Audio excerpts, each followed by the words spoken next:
हे युद्ध कुणाच्या विरोधात आहे तर हे युद्ध महागाई, बेरोजगारी आणि भ्रष्टाचाराच्या विरोधात आहे। आणि इथे मी बघते सगळे आमची मशाल बसली आहे, इकडे आमच्या मशालवाल्या भगिनी बसल्या आहेत, आमचे भाऊ पण बसले आहेत। त्या दिवशी मला उद्धवजींचं भाषण आठवतं, आपल्या मनातला मुख्यमंत्री म्हणून राज्यांनी त्यांना अगदी केवढं प्रेम दिलं।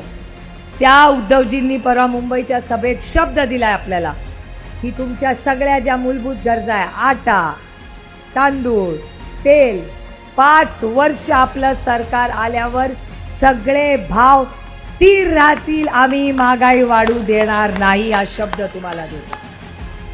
आणखीन एक शब्द देते जो राहुल गांधींनी त्या दिवशी दिला।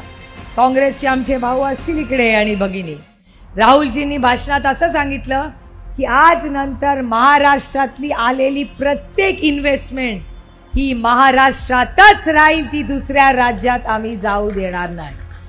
जे आमच्या पोरांचे दुसऱ्याला द्यायचं आम्हाला दुःख नाही, अरे मेरे बच्चे का भला उसके भी भला हो, पण जर माझ्या पोराच्या ताटातलं जेवण तुम्ही काढून घेणार असाल तर नाही। आमची पोरं मेरिटमध्ये पास झाली होती, पुणे जिल्ह्यात 6 लाख नोकऱ्या येणार होत्या, त्या तुम्हालाही मिळाल्याच असत्या, त्या महाराष्ट्राच्या मायबाप जनतेच्या होत्या, पण या भारतीय जनता पक्ष आणि मित्र पक्षांनी दुसऱ्या राज्याला देऊन टाकला।